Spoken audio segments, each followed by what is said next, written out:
Қоянды ауылы Ақмола облысындағы ең ірі елді мекеннің бірі. Сол себепті елорда іргесіндегі халық саны қарқынды өсіп келе жатқан ауылдың инфрақұрылымын дамыту маңызды мәселе. Жайлы мектеп жобасы аясында ауылда 2000 орынға шақталған мектептің құрылысы аяқталып келеді. Зәулім білім ордасында 100-ге тарта кабинет, 4 спорт залы, салтанат залы мен асхана бар.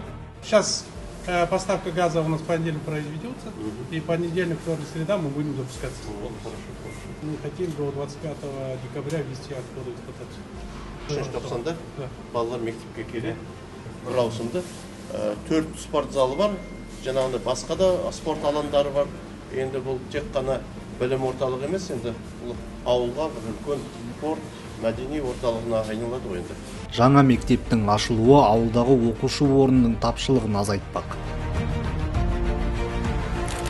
Ауылда ұзындығы 4 шақырымнан асатын су бұру арнасының құрылысы аяқталды. Аталған нысан ауылдың инженерлік инфрақұрылымының маңызды бөлігіне айналып, су тасқыны кезінде аумақты су басудан қорғайды. Сырттан келетін суды бәрін тоқтатамыз, кетеді.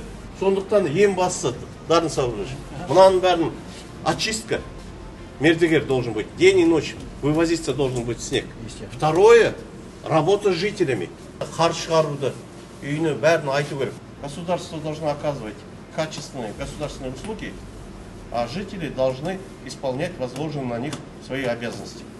Жұмыс сапары аясында Ақмола облысының әкімі Марат Ахметжанов Қоянды мен іргелес жатқан бірқатар ауылды электр қуатымен қамтамасыз етіп отырған Қоянды Южная подстанциясына барды. Бүгінде нысандағы жөндеу жұмыстары аяқталуға таяу. Ауыл халқы асыға күткен тағы бір айтулы жайт газ желілерінің салынуы. Көгілдір отын қояндылықтардың үйлеріне беріле бастайды.